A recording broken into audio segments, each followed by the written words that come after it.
সিলেট এক আসনে জামাতের আমির ১৯৯১ সালে ১৭,৫১৭টি ভোট পেয়েছে।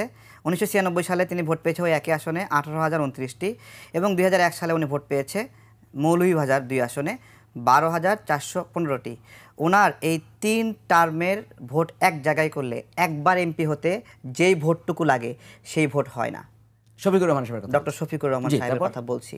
এবং ইসলামী আন্দোলন বাংলাদেশের যে ছাত্র প্রতিনিধি ইয়াসিন আরাফাত মনে হয় সে ভোট পেয়েছে ৬৭টি ডাকসু নির্বাচনে। আমার প্রশ্ন ওখানে না, আমার প্রশ্ন হলো যারা পিয়ার চাচ্ছে তারা বলছে ৭০% মানুষ পিয়ার চায়, ৭০% মানুষ এটাই তো বলছে। আজকে পরিসংখ্যান হয়েছে ৫৮% মানুষ পিয়ার বিষয়ে জানে না। জি, তারপর তাহলে ৫৮% মানুষ যদি পিয়ার বিষয়ে না জানে, ৭০% মানুষ কীভাবে পিয়ারের পক্ষে?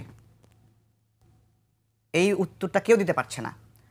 স্বতন্ত্র প্রার্থীর বিষয়ে উত্তর দিতে পারছে না, মানুষ জানে কি জানে না সেই বিষয়ে উত্তর দিতে পারছে না, কিন্তু পিয়ার চাই। এখন ডক্টর শফিকুর রহমান সাহেবের ৩ বারের ভোট মিলে ৫০-৬০ হাজার ভোট হচ্ছে। এখন ডক্টর শফিকুর রহমান সাহেব একটা দলের প্রধান, সে অন্য একজন তার দলের পঞ্চগড় থেকে ভোট পাইছে ১ লাখ, সেই ১ লাখ ভোট আর ওনার ৬০,০০০ ভোট মিলে ১,৬০,০০০ ভোট হলে পঞ্চগড়ের ১ লাখ যে পাইছে সে এমপি হবে, ডক্টর শফিকুর রহমান সাহেব কেন হবে?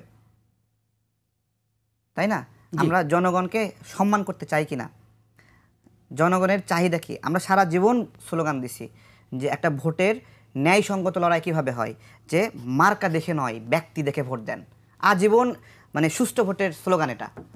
তাহলে এই স্লোগানটা এখন উল্টে যে ব্যক্তি দেখে নয় মার্কা দেখে ভোট দেন। সমস্যা কি? সমস্যা তো ওইটাই যে ব্যক্তির সততা আর দেখতে হচ্ছে না, ব্যক্তির মানদণ্ড এখানে আসছে না। আমি আপনাকে বলছি ৩০০ আসনের একটা প্রার্থী জামাতে ইসলাম দিয়ে দেবে অথবা বিএনপি দিয়ে দিবে, নাকি পিআর সিস্টেমে তারা বলছে দিয়ে দিল। এখন দেখেন বগুড়া থেকে আমি নির্বাচন করব, জি, আমার বগুড়ার মানুষ আমাকে জানে ভালোভাবে, ঠিক আছে, কিন্তু আমাকে কি পঞ্চগড়ের মানুষ জানে? তাই না? তাহলে যে ৩০০ আসনের জন্য ৩০০টা লিস্ট দিল, এই ৩০০টা লিস্টের পিরোজপুরের মানুষকে সিলেটের মানুষ জানবে না। আমি সেটা বুঝতে পেরেছি, কিন্তু শুনেন, না একটু বলি, একটু ক্লিয়ারলি বলি কেন এটাকেই বলছেন যে আমি ক্লিয়ারলি বলছি, ধান্দাবাজি একটু শুনেন, একটু ক্লিয়ার। তার মানে ৩০০ আসনের যে প্রার্থীর তালিকা দিল, বাংলাদেশের নাগরিকরা জানলো না যে এই লিস্টের মধ্যে কারা কারা ফেরেশতা আর কারা কারা বাটপার। মানুষ জানলো না, মানুষ তার আসলে, আমি তো বিএনপির ১০-১৫ জনের বেশি কাউকে চিনি না, জামাতের ৫ জনের বেশি কাউকে চিনি না, ইসলামী আন্দোলনের ১০ জনের বেশি কাউকে চিনি না।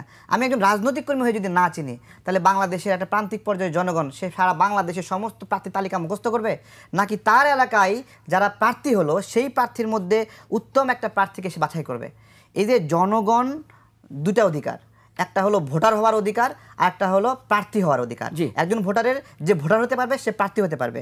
আপনি ভোটারের ক্ষমতা অর্ধেক কেড়ে নিচ্ছেন যে তুমি শুধু ভোট দিবা, তুমি ভোট দিবা কিন্তু নিজে কোনোদিন মানে প্রার্থী হতে পারবে না, আপনি সেই সিস্টেমে ঢুকাই দিচ্ছেন। আপনি বলছেন যে এখানে টাকার খেলা হবে না। দেখেন নমিনেশনে টাকার খেলা হয়, টাকা দিয়ে নমিনেশন নেয়। জনগণের হাতে কিন্তু একটা চাবি থাকে যে টাকা দিয়ে দিলে ওরা আমি রিজেক্ট করবো। জি, ব্যক্তিগত কোনো একটা এলাকায় চাঁদাবাজ ধান্দাবাজ থাকে, তাকে রিজেক্ট করার অধিকার রাখে যদি ভোট ঠিক মতো। হ্যাঁ, কিন্তু এই পিআর সিস্টেমে আপনি তো পুরো টোটাল সিস্টেমে ধরেন আপনার হলো টোটাল বিএনপির একজন চাঁদাবাজের জন্য সারা বাংলাদেশের সমস্ত বিএনপিকে তো মানুষ বয়কট করতে পারে না, অথবা টোটাল জামাতের একজন ফেরেশতার জন্য পুরো জামাতকে তো বাংলাদেশের পক্ষে শক্তি বলতে পারে না, বলতে পারে? এখন চাঁদাবাজির জায়গাটা থাকবে কোথায় সেটাই বলে আপনি বলছিলেন যে এতে আরও চাঁদাবাজি বেশি হবে, ধান্দাবাজি বেশি হবে। যদি সংক্ষেপে বলেন আমরা ব্রেকে যাবো। হ্যাঁ, আমি তো সেটাই বলছি। যখন পিআরের মাধ্যমে একটা দলের হাতে কারা কারা পার্লামেন্টে যাবে এই লিস্ট করার ক্ষমতা থাকবে। দেখেন প্রাথমিকভাবে ৩০০ লিস্ট কিন্তু সে করেই ফেলছে, কিন্তু সে কিন্তু ৫টা পাইছে। এই ৩০০-র মধ্যে বাছাই করার ক্ষমতা জনগণকে না দিয়ে দলকে যখন দিচ্ছেন, তখন দল তাকে নেবে যে দলকে বেশি ডোনেশন দেয়। ও বলবে আমাকে সারা বছর চালাইছে, আমি তাকে এমপি না হয়ে কেমনি কী করি, এখানে কোনো তো সুযোগ নাই।